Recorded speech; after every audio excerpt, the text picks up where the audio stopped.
व्यास उवाच कथं नाम्नां सहस्रं स्वं गणेश उपदिष्टवान् शिवाय तन्ममाचक्ष्व लोकानुग्रहतत्पर। ब्रह्मोवाच देवदेवः पुराराते पुरत्रयजयोद्यमे अनच्चनात् गणेशस्य जातो विज्ञाकुलः किल।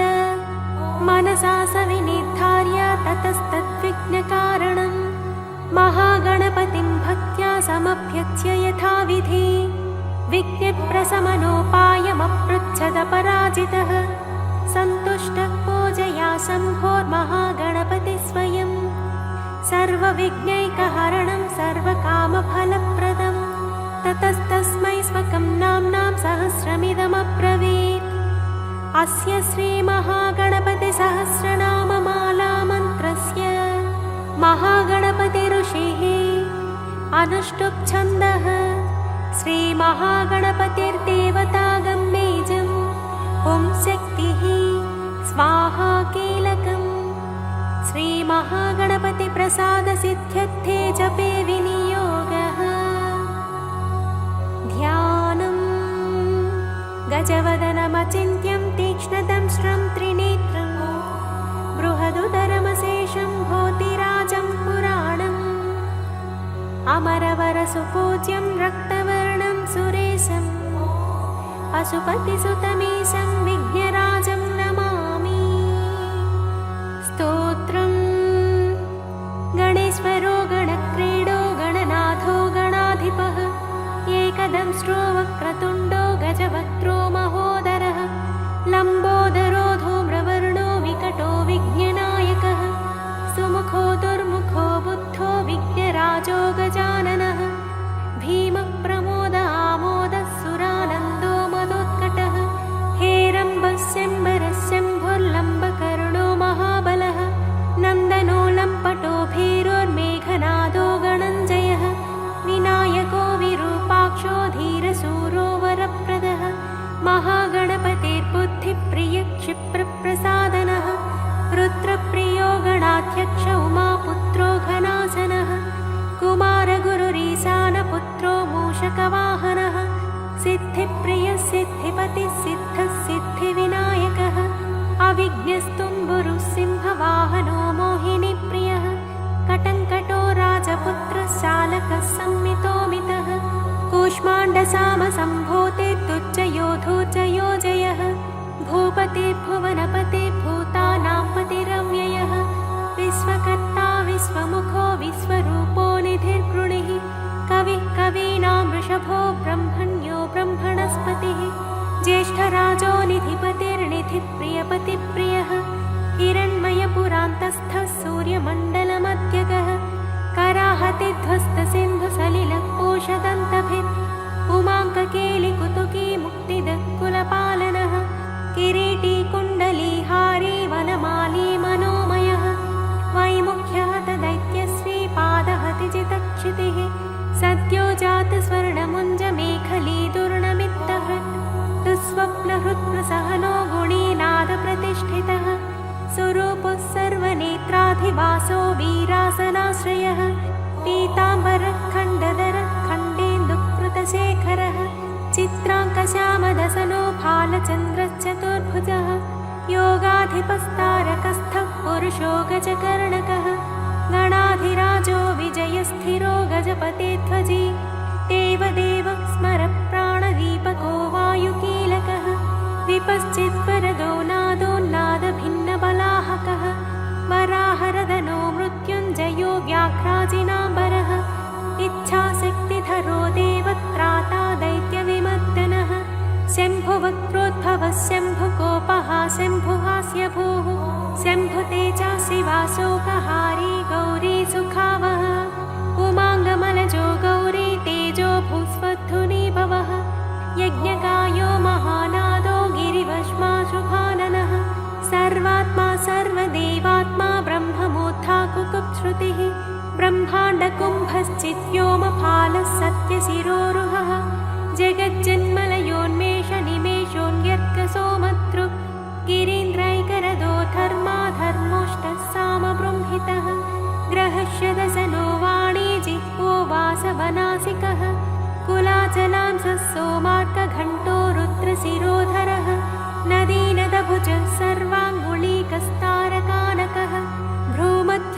स्थितकरो ब्रह्मविद्यामदोत्कटः व्योमनाभिश्रीहृदयो मेरुपृष्ठोर्नवोदरः कुक्षिस्थयक्षगन्धर्वरक्षः किन्नरमानुषः पृथ्वीकटिसृष्टिलिङ्गः शैलोरुर्धसृजानुकः पातालजङ्घो मुनिपात्कालाङ्गुष्ठस्त्रयी तनुः ज्योतिर्मण्डललाङ्गूलो हृदयालाननिश्चलः हृत्पद्मकर्णिकाशालिवियत्केलिसरोवरः सद्भक्तध्याननिगडत्पूजावारीनिवारितः प्रतापीकस्य पसुतो गणपोविष्टपे बले यशस्वी धार्मिकस्वोजा प्रथमेश्वरः चिन्तामणिद्वीपपति कल्पद्रुमवनालयः रत्नमण्डपमध्यस्थो रत्नसिंहासनाश्रयः तीव्राशिरोद्धृतपदो ज्वालिनी मौलिलालितः नन्दानन्दितपीठश्रीभोगदाभूषितासनः सकामदायिनी पीठस्फुरदुग्रासनाश्रयः तेजोवती शिरोरत्नं सत्या नित्यावतंसितः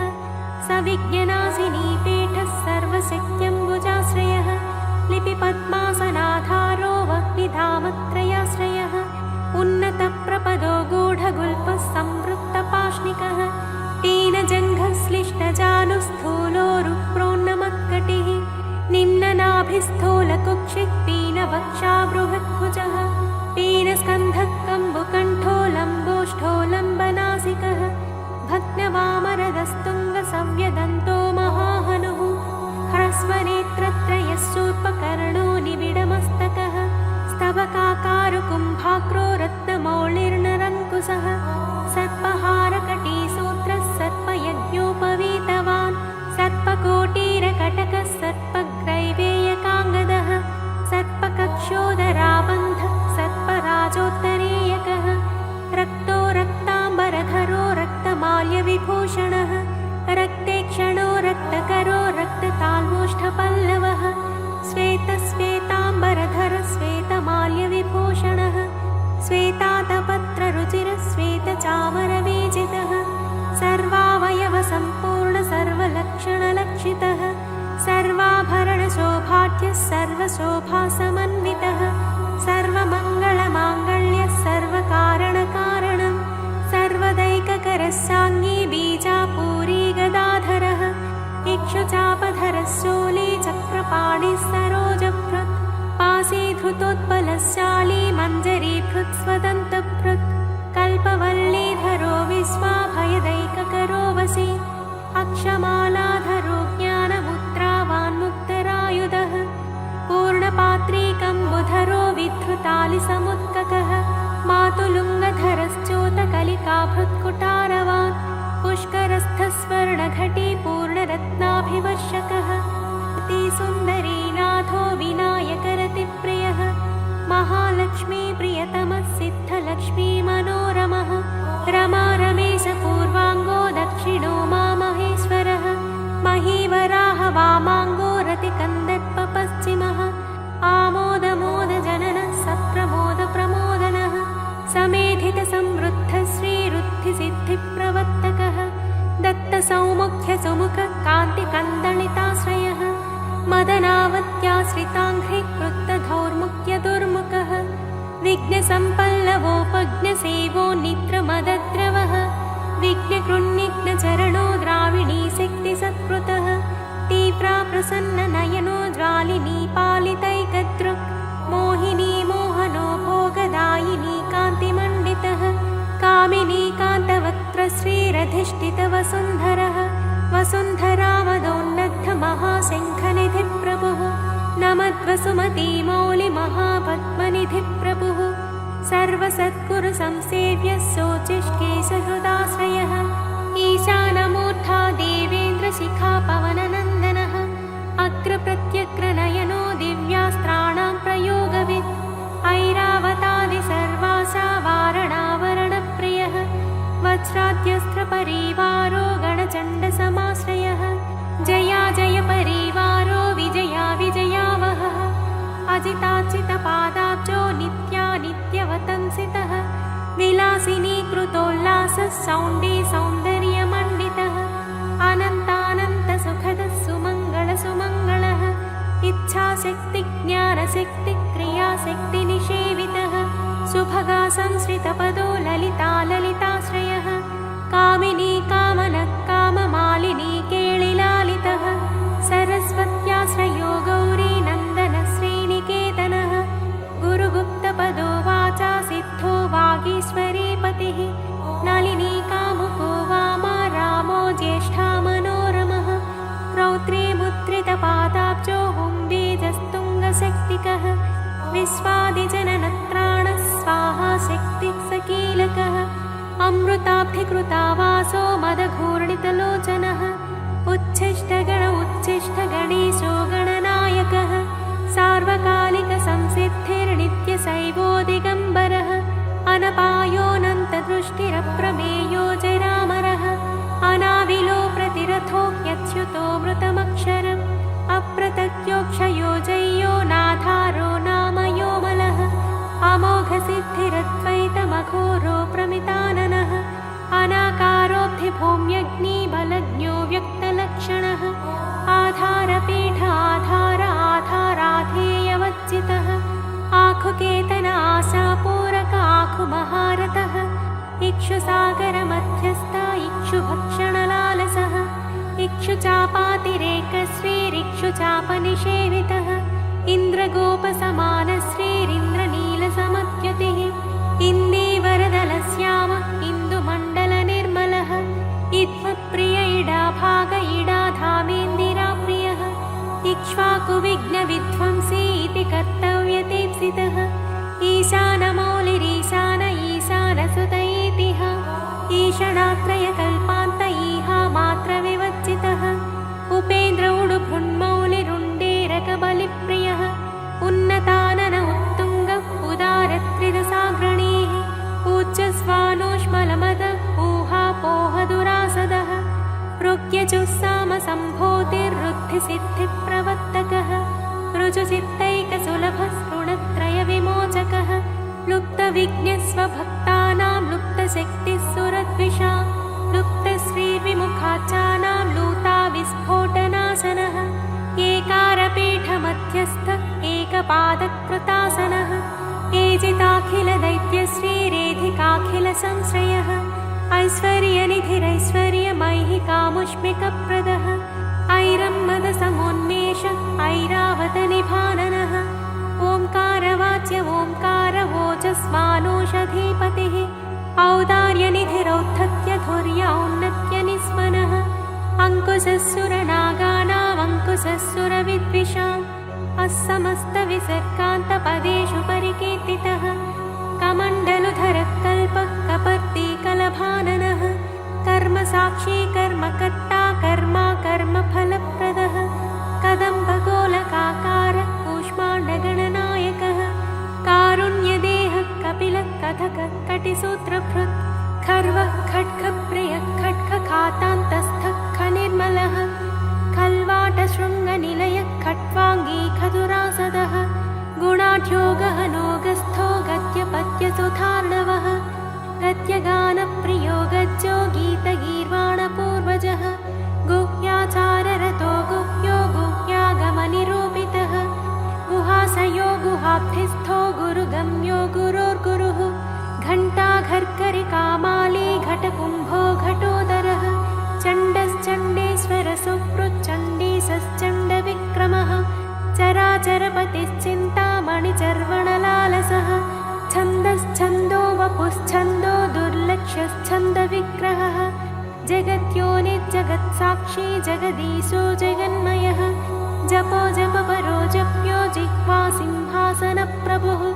झलज्झलोल्लसत्तान झङ्कारी भ्रमराकुलः टङ्कारस्फारसंरावष्टङ्कारिमणिनूपुरः ठत्वयी पल्लवान्तस्थ सर्वमन्त्रैकसिद्धिदः डिण्डिमुण्डोडाकिनीशो डामरो डिण्डिमप्रियः ढक्कानिनादमुदितो ढौको ढुण्डिविनायकः तत्त्वानां परमं तत्त्वं तत्त्वं पदनिरूपितः तारकान्तरसंस्थानस्तारकस्तारकान्तकः स्थाणुस्थाणुप्रियः स्थाता स्थावरं जङ्गमं जगत् दक्षयज्ञप्रमथनो दाता दानवमोहनः दयावान् दिव्यविभवो दण्डभृद्दण्ड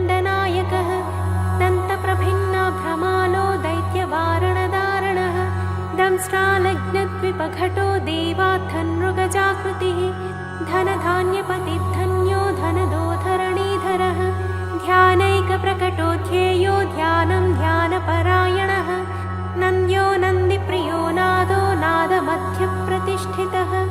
निष्कलो निर्मलो नित्यो नित्यानित्यो निरामयः परं व्योम परं धाम परमात्मा परं पदम् परात्परः पशुपतिः पशुपाशविमोचकः पूर्णानन्दः पुरानन्दः पुराणपुरुषोत्तमः पद्मप्रसन्ननयनः प्रणताज्ञानमोचनः प्रमाणप्रत्ययातीतः प्रणतात्तिनिवारणः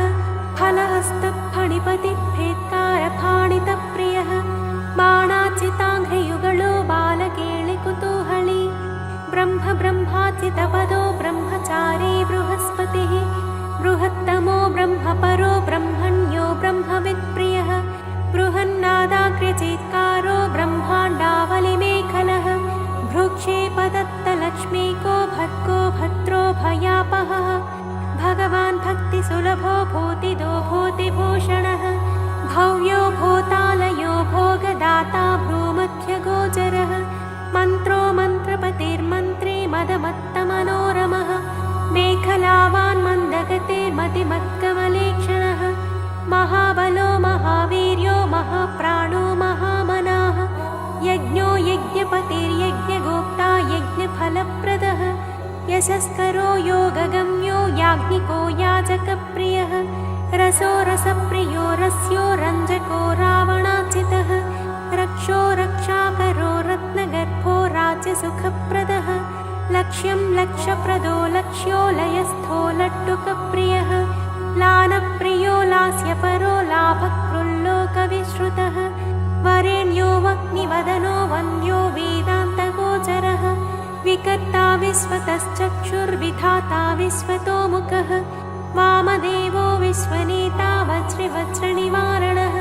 विश्वबन्धनविष्कम्भाधारो विश्वेश्वरप्रभुः सप्तब्रह्मसमप्राप्य शम्भुशक्तिगणेश्वरः शास्ताशिखाग्रनिलयः शरण्यः शिखरेश्वरः षड्ऋतुकुसुमस्रग्वी षडाधारः षडक्षरः संसारवैद्यः सर्वज्ञः सर्वभेषजभेषजं सृष्टिस्थितिलयक्रीडः सुरकुञ्जरभेदनः सिन्दूरितमहाकुम्भः सतसद्भक्तिदायकः साक्षी समुद्रमथनः स्वसंवेद्य स्वदक्षिणः स्वतन्त्रः सत्यसङ्कल्पः सामगानरतः सुखी हंसो हस्तिपिशाचीशो हवनं हव्यकव्यभुक् हव्यो हुतप्रियो हर्षो हुल्लेखामन्त्रमध्यगः क्षेत्राधिपक्षमा भर्ता क्षमा परपरायणः क्षिप्रक्षेमकरक्षेमानन्दक्षोणीसुरद्रुमः धर्मप्रदोद्धतः कामदाता सौभाग्यवर्धनः विद्याप्रदो विभवदो भुक्तिमुक्तिफलप्रदः आभिरूप्यकरो वीरश्रीप्रदो विजयप्रदः सर्ववश्यकरो गर्भदोषः पुत्रपौत्रदः मेधादः कीर्तिदः शोकहारी दौर्भाग्यनाशनः प्रतिवादिमुखस्तम्भो रुष्टचित्तप्रसादनः पराभिचारशमनो दुःखभञ्जनकारकः लवस्त्रुटिकलाकाष्ठा निमेषस्तत्परक्षणः घटीमुहूर्तं प्रहरो दिवानक्तमहर्निशं पक्षो मासोयनं वर्षं युगं कल्पो महालयः राशिस्तारातिथिर्योगो वारः करणमंसकं लग्नं होराकालचक्रं मेरुः सप्तर्षयो ध्रुवः राहुर्मन्दकविज्जीवो बुधो भौमः शशिरविः कालसृष्टिस्थितिर्विश्वं स्थावरं जङ्गमं च यत्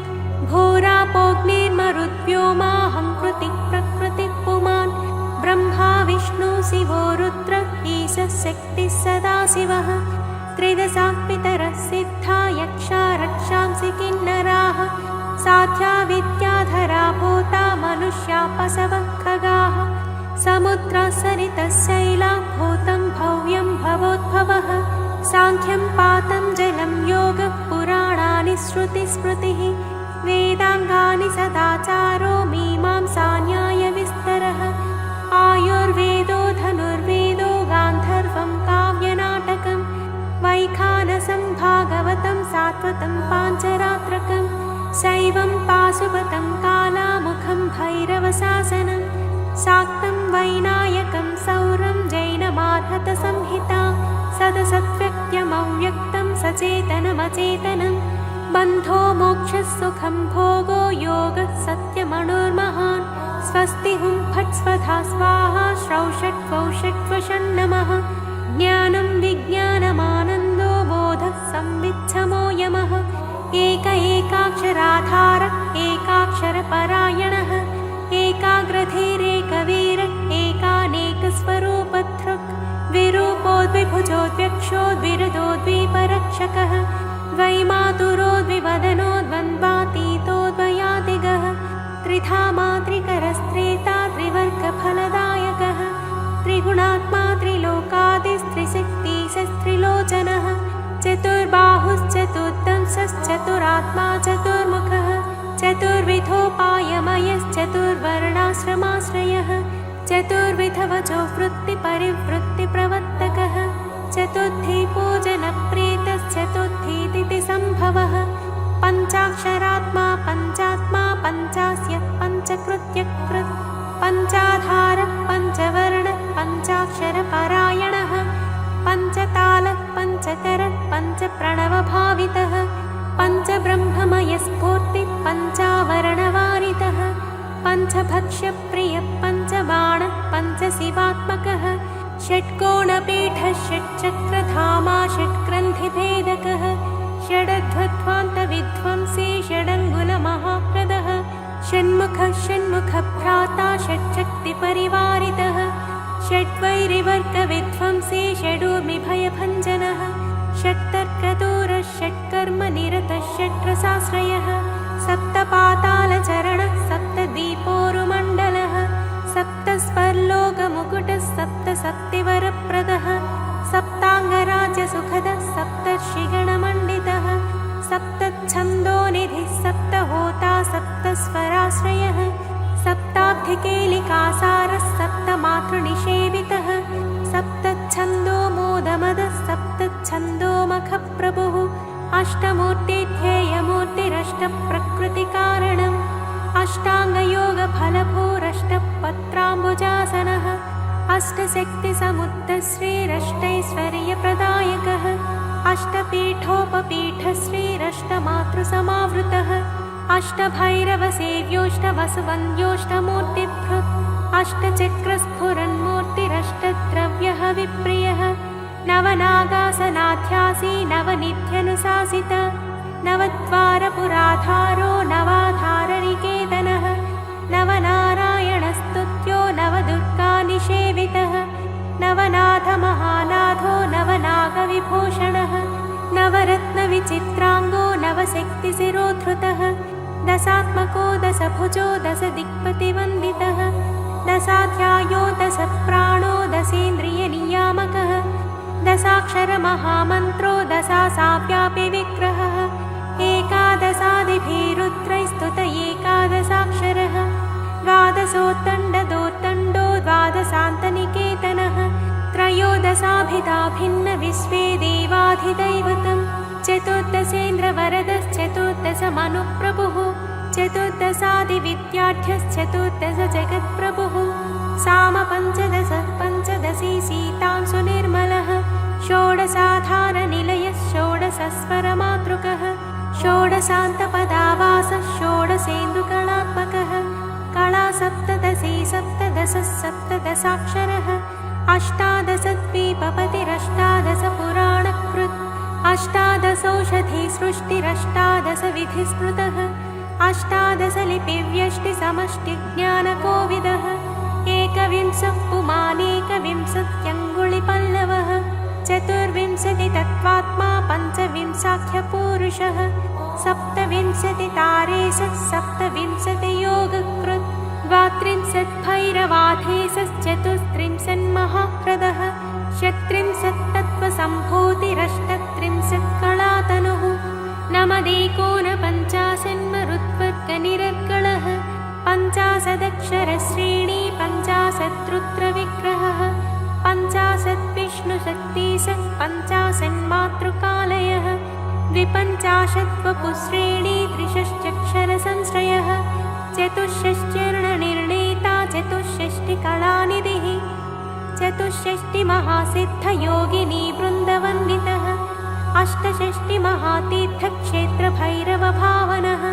चतुर्नवतिमन्त्रात्मा षण्णवत्यधिकप्रभुः शतानन्दस्य तत्हृतिः शतपत्रायते क्षणः शतानीकस्य तमखस्य तधारावरायुधः सहस्रपत्रनिलयः सहस्रफणभूषणः सहस्रशीर्षा पुरुषः सहस्राक्षः सहस्रपात् सहस्रनाम संस्तुत्य सहस्राक्षबलापहः दशसाहस्रफणभृत्फणिराजकृतासनः अष्टाशीतिसहस्राद्यमहर्षिस्तोत्रयन्त्रितः लक्षाधीशप्रियाधारो लक्षाधारमनोमयः चतुर्लक्षजपप्रीतश्चतुर्लक्षप्रकाशितः चतुरशीतिलक्षाणां जीवानां देहसंस्थितः कोटिसूर्यप्रतीकाशः कोटिचन्द्रांशुनिर्मलः शिवाभवाध्युष्टकोटिविनायकधुरन्धरः सप्तकोटिमहामन्त्रमन्त्रितावयवच्युतिः त्रयस्त्रिंशत्कोटिसुरश्रेणी प्रणतपादुकः अनन्तनामानन्तश्रीरनन्तानन्तसौख्यदः इति वैनायकं नाम्नां सहस्रमिदमीरितम् इदं ब्राह्मे मुहूर्ते वै यः पठेत् प्रत्यहं नरः करस्थं तस्य सकलमैहिकामुष्मिकं सुखम् आयुरारोग्यमैश्वर्यं धैर्यं शौर्यं बलं यशः मेधा प्रज्ञा धृतिः कान्तिः सौभाग्यमतिरूपता सत्यं दया क्षमा शान्तिर्दाक्षिण्यं धर्मशीलता जगत्संयमनं विश्वसंवादो वादपाटवं सभापाण्डित्यमौदार्यं गाम्भीर्यं ब्रह्मवच्चसम् औन्नत्यं च कुलं शीलं प्रतापो वीर्यमार्यता ज्ञानं विज्ञानमास्तिक्यं स्थैर्यं विश्वातिशायिता धनधान्याभिवृद्धिश्च सत्कृतस्य जपात् भवेत् वश्यं चतुर्विधं नृणां जपादस्य प्रजायते राज्ञो राजकलत्रस्य राजपुत्रस्य मन्त्रिणः जप्यते यस्य वस्यार्थं सदा सस्तस्य जायते धर्मार्थकाममोक्षाणामनायासेन साधनं शाकिनीडाकिनी रक्षो यक्षो रगभयापहं साम्राज्यसुखदं चैव समस्तरिपुमर्दनं समस्तकलहध्वंसी दग्धबीजप्ररोहणं दुःखप्रशमनं क्रुद्धस्वामिचित्तप्रसादनं षट्कर्माष्टमहासिद्धित्रिकालज्ञानसाधनं परकृत्योपशमनं परचक्रविमर्दनं सङ्ग्रामरङ्गे सर्वेषामिदमेकं जयावहं सर्ववन्ध्यात्वदोषज्ञं गर्भरक्षैककारणं पठ्यते प्रत्यहं यत्र स्तोत्रं गणपतेरिदं देशे तत्र न दुर्भिक्षमीतयो दुरितानि च न तद्गृहं जहाति श्रीर्यत्रायं पठ्यते स्तवः क्षयकुष्ठप्रमेहार्मो भगन्धरविशूचिकाः गुल्मं प्लीहानमस्मानमतिसारं महोदरं कासं श्वासमुदावत्तं शूलशोकादिसम्भवं शिरोरोगं वमिंहिक्कां गण्डमालामरोचकं वातपित्तकफद्वन्द्वत्रिदोषजनितज्वरम् आगन्तुं विषमं शीतमुष्णं चैकाहिकादिकम् इत्याद्युक्तमनुक्तं वा रोगं दोषादिसम्भवं सर्वं प्रशमयत्यासस्तोत्रस्यास्य सकृज्जपात् सकृत्पाठेन संसिद्धिस्त्रिसूत्रपतितैरपि सहस्रनाममन्त्रोऽयं जपितव्यः शुभाप्तये महागणपतिस्तोत्रं सकामप्रजपन्निदम् इच्छितान् सकलान् भोगानुपभुज्येह पार्थिवान् मनोरथफलैर्दिव्यै व्योमयानैर्मनोरमैः चन्द्रेन्द्रभास्करोपेन्द्रब्रह्म सर्वादिसत्मसु कामरूपः कामगतिः कामतो विचरन्निह भुक्त्वा यथेप्सितान् भोगानभीष्टान् सह बिन्धुभिः गणेशानुचरो भूत्वा महागणपतिः प्रियः नन्दीश्वरादिसानन्दे नन्दितः सकलैर्गणैः शिवाभ्यां कृपया पुत्रनिर्विशेषं च लालितः शिवभक्तः पूर्णकामो गणेश्वरवरात् पुनः जातिस्मरो धर्मपरः सार्वभौमोऽभिजायते निष्कामस्तु जपन्नित्यं भक्त्या विघ्नेशतत्परः योगसिद्धिं परां प्राप्य ज्ञानवैराग्यसंस्थितः निरन्तरोदितानन्दे परमानन्दसंविदे विश्वोत्तीर्णे परे पारे पुनरावृत्तिवर्जिते लीनो वैनायके धाम्नि रमते नित्यनिर्वृतः यो नामभिर्पुनेदेतैरर्चयेत् पूजयेन्नरः राजानो वस्यतां यान्ति रिपवो यान्ति दासतां मन्त्रा सिद्ध्यन्ति सर्वेऽपि सुलभास्तस्य सिद्धयः मूलमन्त्रादपि स्तोत्रमिदं प्रियतरं मम नभस्ये मासि शुक्लायां चतुर्थ्यां मम जन्मनि दुर्वाभिर्नामभिः पूजां तर्पणं विधिवच्चरेत् अष्टद्रव्यैर्विशेषेण जुहुयात् भक्तिसंयुतः तस्येप्सितानि सर्वाणि सिद्ध्यन्त्यत्र न संशयः इदं प्रजप्तं पठितं पाठितं श्रावितं श्रुतं व्याकृतं चर्चितं ध्यातं विमृष्टमभिनन्दितम् इहामुत्र च सर्वेषां विश्वैश्वर्यप्रदायकं स्वच्छन्दचारिणाप्येष येनायं धार्यते स्तवः स रक्ष्यते शिवोद्भूतैर्गणैरत्युष्टकोटिभिः पुस्तके लिखितं यत्र गृहे स्तोत्रं प्रपूजयेत् तत्र सर्वोत्तमा लक्ष्मी सन्निधत्ते निरन्तरम् अकिञ्चनोऽपि मत्प्राप्तिचिन्तको नियतासनः जपेत्तु चतुरो मासान् गणेशार्चनतत्परः दरिद्रतां समुन्मूल्य सप्तजन्मानुगामपि लभते महतीं लक्ष्मीमित्याज्ञा पारमेश्वरी गणञ्जयो गणपतिर्हेरम्बोधरणीधरः महागणपतिर्लक्षप्रदक्षिप्रप्रसादनः अमोघसिद्धिरमितो मन्त्रश्चिन्तामणिर्निधिः सुमङ्गलो बीजमाशा पूरको वरदः शिवः काश्यपो नन्दनो वाचा सिद्धो डुण्ढिविनायकः मोदकैरेभिरत्रैकविंशत्यानामभिः पुमान् यस्तौति मद्गतमना ममाराधनतत्परः स्तुतो नाम्नां सहस्रेण तेनाहं नात्र संशयः इति श्रीगणेशपुराणे उपासनाखण्डे महागणपतिप्र